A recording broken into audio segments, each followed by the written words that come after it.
மயிலாடுதுறை மாவட்டம் தரங்கம்பாடி வட்டத்தில் உள்ள சாத்தங்குடி கிராமத்தில் பார்த்திபன், பிரியதர்ஷினி ஆகிய 2 பேர். பார்த்திபன் ஒடுக்கப்பட்ட சமூகத்தை சார்ந்தவர், திவ்யதர்ஷினி என்பவர் அந்த கிராமத்தை சார்ந்த வன்னியர் சமூகத்தை சார்ந்தவர்.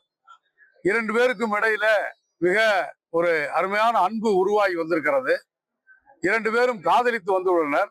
உரிய வயதை எட்டிய பிறகு திருமணம் செய்து கொள்ளலாம், பெற்றோருடைய சம்மதத்தோடு செய்து கொள்ள வேண்டும் என்றுதான் 2 பேருமே விரும்பி இருக்கிறார்கள். இந்த சூழ்நிலையில் சாதிய துவேஷத்தின் காரணமாக பார்த்திபன் தொடர்ந்து தாக்கப்பட்டிருக்கிறார். பார்த்திபனுடைய தந்தை மாரிமுத்து அவர்களை அந்த பிற்படுத்தப்பட்ட பகுதியை சார்ந்தவர்கள் வந்திருந்து, உன்னுடைய மகனை சொல்லி வைத்துக்கொள், அவனுடைய உயிருக்கு உத்தரவாதம் இல்லை என்கிற முறையில கடந்த 3 மாத காலத்தில் 4-5 முறை மாரிமுத்து மிரட்டப்பட்டிருக்கிறார். இதுதான் தமிழ்நாட்டினுடைய இன்றைய செய்தியாக இருக்கிறது. தமிழ்நாடு முழுவதும் சாதியானவ படுகொலைகள் மிக கொடூரமாக நடைபெற்றுக் கொண்டிருக்கிறது. இந்த பிள்ளைகளினுடைய சாதி மறுப்பு காதலை ஏற்கிற மனநிலை இங்கே உருவாவதற்கு பதிலாக கல்வியை, அறிவியலை எல்லாவற்றையும் ஊடறுத்து காதலுக்கு எதிராக சாதி வெறியர்கள் தமிழ்நாட்டில் கிளப்பி விட்டிருக்கிற, பற்ற வைத்திருக்கிற தீ எல்லா குடும்பங்களையும் ஆட்டி படைக்கிறது. பெற்ற மகளையே கொலை செய்கிற, உடன் பிறந்த சகோதரியே கொலை செய்கிற இந்த கொடுமைகளை நாம் பார்த்து கொண்டே இருக்கிறோம். கடந்த 5 மாத காலத்தில் தமிழ்நாட்டில் 20க்கும் மேற்பட்ட சாதியானவ படுகொலைகள் நடந்திருக்கிறது. எனவேதான் மாநில அரசு இதில் உடனடியாக தலையிட வேண்டும். நீதிபதி KN பாஷா அவருடைய ஆணையத்தினுடைய பரிந்துரையை உடனடியாக அரசாங்கம் பெற்று இந்த சாதியானவ படுகொலைக்கு எதிரான சிறப்பு சட்டம் இயற்ற வேண்டும் என்று நாங்கள் கோருகிறோம். இது நமக்கு எல்லோருக்குமே தெரியும். சாதி மறுப்பு காதல் செய்ததற்காகத்தான் இந்த 2 பேரும், திவ்யதர்ஷினியும் பார்த்திபனும், இன்றைக்கு நம்மோடு இல்லை. ஆனால் இந்த மிக நியாயமாக அரசு செய்ய வேண்டிய நடவடிக்கைக்காக நேற்று காலை 10 மணிக்கு துவங்கி மார்க்சிஸ்ட் கம்யூனிஸ்ட் கட்சி, தீண்டாமை ஒழிப்பு முன்னணி, விடுதலை சிறுத்தைகளுடைய கட்சி, அதனுடைய அனைத்து பொறுப்பாளர்களும், அந்த கிராமத்தை சார்ந்த மக்களும் நேற்று காலை 10 மணி துவங்கி இந்த போராட்ட களத்தில் இருக்கிறோம். மிக அரசு சட்டப்படி பதிவு செய்யப்பட வேண்டிய வழக்கை பதிவு செய்வதற்காக இவ்வளவு பெரிய போராட்டத்தை நடத்த வேண்டிய நிலைமை இருக்கிறது.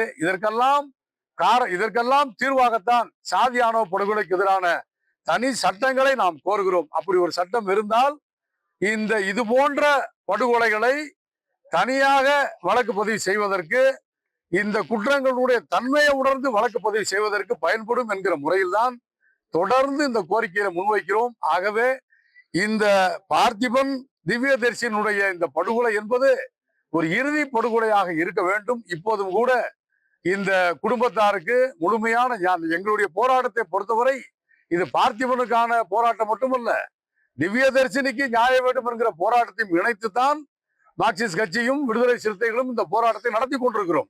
எனவே 2 பேருடைய மரணத்திற்கும் நியாயம் வேண்டும்.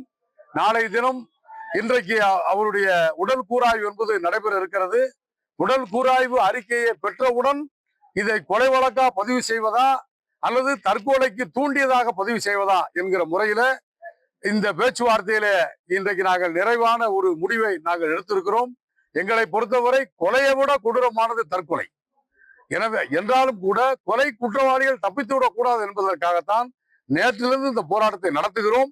இந்த போராட்டத்தில் இன்றைக்கு அதிகாரிகள் வந்திருந்து எங்களோடு பேச்சுவார்த்தை நடத்தியிருக்கிறார்கள். உடல் கூராய்வுக்கு பிறகு உரிய முறையிலே வழக்கு பதிவு செய்வது என்று அவர்கள் உத்தரவாதம் அளித்திருக்கிறார்கள்.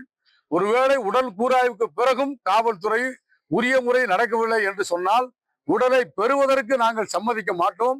தொடர்ச்சியான எங்களுடைய போராட்டத்தை நாங்கள் முன்னெடுப்போம் என்பது இந்த நேரத்தில் நான் தெரிவித்துக் கொள்கிறேன். அந்த கிராமத்திற்கு, அங்க இருக்கக்கூடிய ஒடுக்கப்பட்ட மக்களுக்கு முழுமையான பாதுகாப்பை காவல்துறை உத்தரவாதப்படுத்த வேண்டும் என்கிற கோரிக்கையும் கூட அந்த நேரத்தில் நாங்கள் முன்வைக்கிறோம். ஒரு நீண்ட அமைதி பேச்சுவார்த்தை நேற்று இரவு பல மணி நேரம் நடந்தது, இன்றைக்கும் நடைபெற்றது. எங்களுடைய கோரிக்கையை பொறுத்தவரை இது கொலை வழக்காக பதிவு செய்யப்பட வேண்டும் என்பது எங்களுடைய கோரிக்கையாக இருந்தது. அதைத்தான் மார்க்சிஸ்ட் கட்சியும் விடுதலை சிறுத்தைகளும் தொடர்ந்து நாங்கள் வற்புறுத்தினோம். ஆனால் அவர்களை பொறுத்தவரை கொலைக்கான தடயங்கள் இல்லாமல் எங்களால் பதிவு செய்ய முடியாது என்பதை அவர்கள் தொடர்ச்சியாக மாவட்ட ஆட்சித்தலைவர் முதல் கொண்டு அவர் நேரடியாக வரவில்லை, தொலைபேசியில பேசினார். மாவட்ட காவல் கண்காணிப்பாளர் நேரடியாக வந்திருந்தார். அவர்கள் அனைவரும் இப்போது நமக்கு உடல் கூராய்வினுடைய முதல் கட்ட தகவல் அறிக்கையை உடனடியாக எங்களிடம் ஒப்படைப்பதாக அவர் அறிவித்திருக்கிறார்கள். எங்களுடைய பரிந்துரையின் பெயரில் மருத்துவர்கள் நியமிக்கப்பட வேண்டும் என்று கேட்டோம். அந்த அடிப்படையில் 2 மருத்துவருடைய பெயரை நாங்கள் பரிந்துரைத்திருக்கிறோம். அவருடைய முன்னணியில் தான் இந்த உடல் கூராய்வு என்பது நடைபெற இருக்கிறது. உடல் கூராய்வுக்கு பிறகு அந்த உடலை என்ன செய்ய வேண்டும் என்பதை குறித்து காவல்துறை எந்த விதமான நிர்பந்தத்தையும் ஏற்படுத்தக்கூடாது. அது முழுக்க முழுக்க அந்த குடும்பத்தாரும் அமைப்புகளும் தீர்மானிப்போம் என்பதை நாங்கள் அந்த நேரத்தில் கோரிக்கையா முன்வைத்தோம். அதை அவர்கள் ஏற்றுக்கொண்டிருக்கிறார்கள். அதே போல அந்த குடும்பத்திற்கு வழங்க வேண்டிய அரசு பணி, மிக விரைவாக கிடைக்க வேண்டிய தீர்வுதவி தொகை, இதையெல்லாம் இந்த உடல் கூராய்வு முடிந்தவுடன் உடனடியாக வழங்குவதாக ஏற்றுக்கொண்டிருக்கிறார்கள். இது எல்லாவற்றையும் விட மிக முக்கியமாக இது இங்கே நடைபெற்ற பேச்சுவார்த்தை மாநில அரசாங்கத்திற்கு ஊடகத்தின் சார்பில் நாங்கள் தெரிவித்துக் கொள்வது, இது போன்ற துயரமான மரணங்கள் நிச்சயமாக தொடரக்கூடாது. இந்த மரணங்களுடைய தனித்தன்மையை நாங்கள் வலியுறுத்தி தான் தனி சட்டம் வேண்டும் என்பதை நாங்கள் கோருகிறோம். விடுதலை சிறுத்தைகள் தனியான முறையிலே தனி சட்டத்துக்கான பரிந்துரையை வழங்கி இருக்கிறது.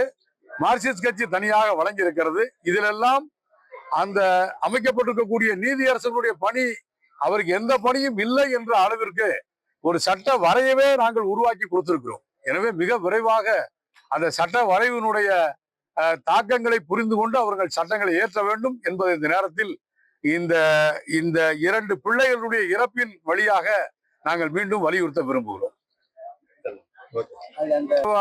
அதாவது SC/ST வன்கொடுமை தடுப்பு சட்ட வழக்கு, அந்த குடும்பத்துக்கு கிடைக்க வேண்டிய நிவாரணம், இதுவெல்லாம் மிக விரைவாக கிடைப்பதற்கான ஏற்பாடை செய்வதாக அவங்க சொல்லியிருக்காங்க. நாங்களும் போராட்டம் என்கிற ஆயுதம் எங்கள் கையில இருக்கிறது. எனவே அவர்கள் எதை தாமதித்தாலும் அதை போராட்டத்தின் மூலமாக பெற முடியும் என்ற நம்பிக்கை மார்க்சிஸ்ட் கட்சிக்கும் விடுதலை சிறுத்தைகளுக்கும் இருக்கிறது என்கிற முறையில் தான் நாங்கள் இந்த ஒப்பந்தத்திலே கையெழுத்திடுகிறோம். ஆமா, 2 குற்றவாளிகள் கைது செய்யப்படல. இதுல நாங்க குறிப்பிட்டிருக்க 2 குற்றவாளிகள் கைது செய்யப்படல. செந்தில், அப்புறம் அருண்ராஜ் என்கிற அருண்குமார் என்கிற 2 குற்றவாளியை கைது செய்ய வேண்டும் என்று நாங்கள் கேட்டிருக்கிறோம். விரைவில் கைது செய்வதாக அவர் தெரிவித்திருக்கிறார்.